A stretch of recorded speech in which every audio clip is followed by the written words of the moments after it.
दोस्तों नमस्कार, मैं हूं आपकी अपनी प्रीति राठौर। स्वागत है आपका मेरे यूट्यूब चैनल मन की बात प्रीति के साथ में। तो एक बार फिर से हाजिर हूं मैं एक नई और सच्ची घटना लेकर। दोस्तों, आज मैं कोई इंस्पिरेशनल मोटिवेशनल स्टोरी सुनाने नहीं जा रही। दोस्तों, आज मैं एक ऐसी घटना के बारे में बताने जा रही हूं जो कि इंसानियत को पूरी तरह से शर्मसार कर देती है। जैसे कि हम देखते आ रहे हैं, आजकल महिलाओं के साथ, लड़कियों के साथ बहुत ज़्यादा दुष्कर्म के, रेप के केसेस आ रहे हैं, उनके साथ छेड़खानी के केसेस आ रहे हैं। अब तक तो लड़कियां और महिलाएं ही सेफ नहीं थी, अब लड़के भी सेफ नहीं हैं। तो आजकल ऐसी वारदात भी होने लग गई कि जिनमें लड़कों के साथ भी रेप होने लगा है। कहीं ना कहीं आज के युग में, जैसे कि कलयुग चल रहा है, तो अ, पूरी तरह से कलयुग अपने चरम सीमा पे चल रहा है, मुझे तो ऐसा लगता है। क्योंकि आजकल अपराध ना इतना बढ़ता जा रहा है, इतना क्राइम बढ़ता जा रहा है कि बस क्या ही कहें। इंसान मतलब एक बार भी सोचता नहीं है अपराध करने से पहले कि आखिर वो कर क्या रहा है। और आजकल इंसान हवस का तो इतना बड़ा शिकार हो रहा है कि हवस के चलते वो अच्छा बुरा कुछ भी नहीं देखता, इतना पागल होता जा रहा है। अपनी थोड़ी देर की हवस मिटाने के लिए वो दूसरों की ज़िंदगी खराब कर देते हैं। और कहीं न कहीं मेरा मानना है कि आजकल जो अपराध बढ़ रहे हैं, उसका एक कारण ये भी है कि अपने देश का जो कानून है, वो सख्त नहीं है। ऐसे अपराधियों के खिलाफ कानून सख्त कदम नहीं उठाता है। बहुत सारी जगह, बहुत सारी घटनाएँ दबा दी जाती हैं, छुपा दी जाती हैं और अपराधियों को पकड़ा नहीं जाता। उनके अपराध का उनके जुर्म का उनको सज़ा नहीं मिलती है। और तो ये सबसे बड़ा कारण है अपराध बढ़ने का। क्योंकि आजकल लोगों के अंदर डर नहीं रहा। अगर अपने देश का कानून सख्त होगा और अपराधियों को सख्त से सख्त सज़ा मिलेगी और तुरंत उनको सज़ा मिलेगी, तो शायद ही लोग एक बार अपराध करने से पहले सोचेंगे कि उनके साथ इसका अंजाम क्या होगा। तो दोस्तों, आज मैं सुनाने जा रही हूँ आपको एक ऐसी घटना जिसमें एक लड़के के साथ कुछ लड़के मिलके रेप करते हैं, जिसका ये कहानी है फरीदाबाद की। तो क्या होता है, एक लड़का होता है 22 साल का। वो उसे एक लड़का मिलता है पलवल में, रास्ते में वो कहीं गया होता है। तो एक लड़के से उसकी मुलाकात होती है, उन दोनों के बीच बातें होती हैं और नंबर एक्सचेंज हो जाता है। तो दोनों के बीच कभी कभार बातें होने लग जाती हैं। एक लड़का होता है उनमें से, जो कि बिजली विभाग में जॉब करता था, जिसका नाम था राकेश सेरावत।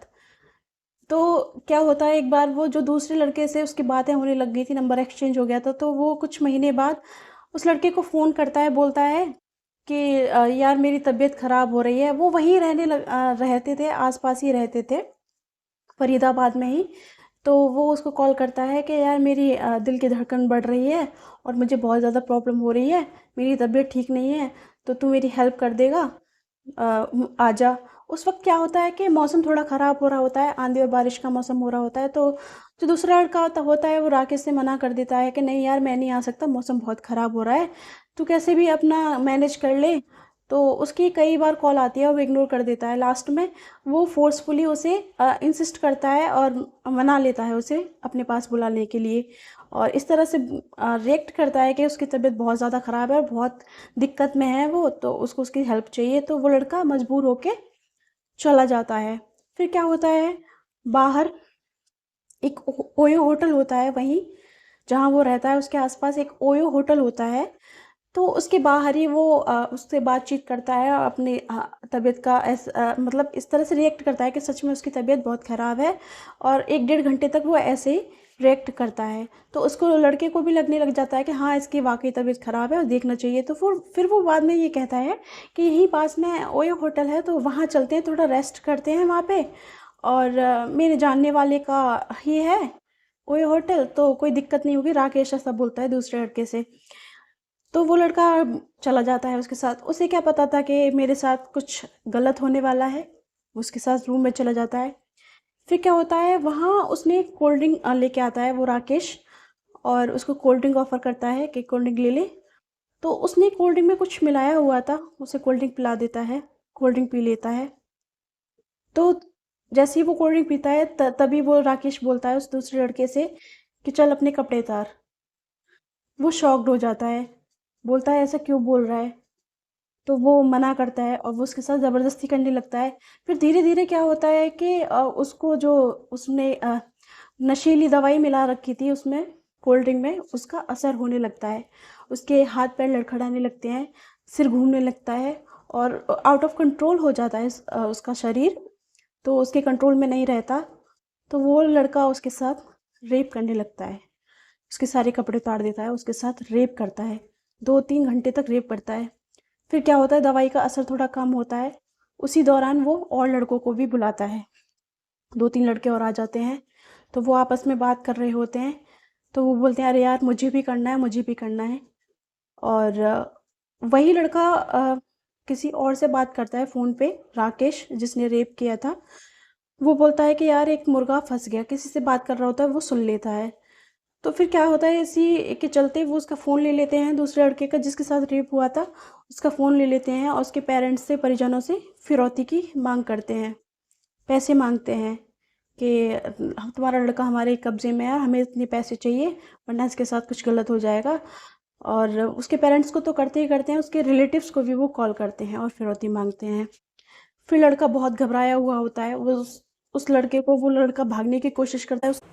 तो दोस्तों फिर उस लड़के को ब्लैकमेल किया जाता है कि हम तुम्हें गन से उड़ा देंगे, अगर तुमने होशियारी दिखाने की कोशिश की, तुमने भागने की कोशिश की। तो वो उसको लड़के को पकड़ के रखते हैं। जैसे तैसे लड़का सुबह होने तक का वेट करता है क्योंकि वो डर जाता है और उसे ओयो होटल में और कोई भी नहीं होता है उन लड़कों के अलावा। तो फिर उसके बाद वो जैसे तैसे मॉर्निंग में पानी के बहाने बाहर जाता है, तब वो निकल के आता है। फिर वो पास ही में कुछ लोगों से जाके पूछता है कि पुलिस चौकी कहाँ है। वो पुलिस चौकी में वहीं पास की एक पुलिस चौकी में जाता है और वहाँ पे शिकायत करता है, तो पुलिस वाले अनसुनी कर देते हैं। तो वहाँ पे उसकी बात कोई नहीं सुनता। वो कहता है कम से कम मेरे पेरेंट्स को तो बता दो ये दिक्कत हुई है, क्योंकि उसका फ़ोन वगैरह सब उन्हीं के पास था। तो पुलिस वहाँ पे अनसुना कर देती है। वो काफ़ी देर तक वहाँ पे वेट करता है और लेकिन पुलिस वाले अनसुना कर देते हैं। फिर जैसे तैसे वो अपने घर तक पहुँचता है।